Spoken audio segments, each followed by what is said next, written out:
আসসালামু আলাইকুম। আপনারা জানতে পারছেন যে শেরপুরে একটা অ্যাক্সিডেন্ট হয়েছে। আপনারা জানেন কিনা সঠিক জানি না।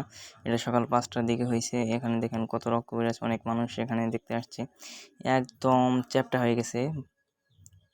একদম পুরা চ্যাপ্টা হয়ে গেছে। ২টা হাইসে সংঘর্ষ হয়েছে। এখান থেকে ২টা ১০০ গজ পিছায় গেছে দেখা যাচ্ছে। অনেক দূরে একটা থেকে আরেকটার দূরত্ব।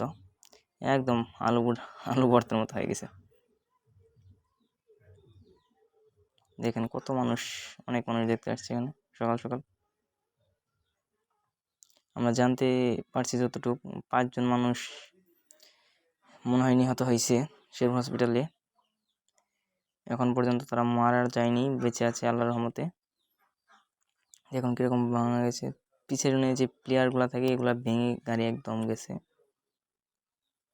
ওই যে আরেকটা কত দূরে কিরকম ভাঙেছে, ভিতরে রক্ত। ওই সাইডে আরেক গাড়ি গেছে। আমরা জানি যে সকাল ৫টার দিকে এই ঘটনা ঘটছে।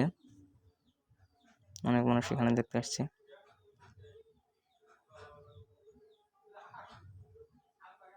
যেখানে কিরকম অনেক ভাঙছে, নিচে রক্ত পড়ে আছে।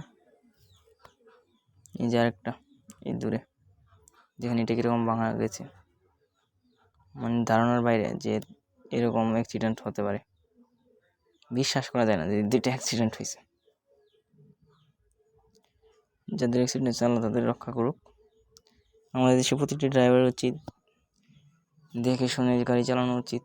তাদের গাড়িটা রাস্তার ভিতরের মধ্যে জায়গাটাতে অ্যাক্সিডেন্ট হয়েছে, হয়তো বা খেয়াল করে আসলে এরকমটা আজকে হতো না। আমাদের চ্যানেলটা আপনাদের সাথেই থাকুন। আমাদের চ্যানেলটা ইউআরকে এবিএস। সবাই সাবস্ক্রাইব করেন এবং আমাদের পাশেই থাকেন।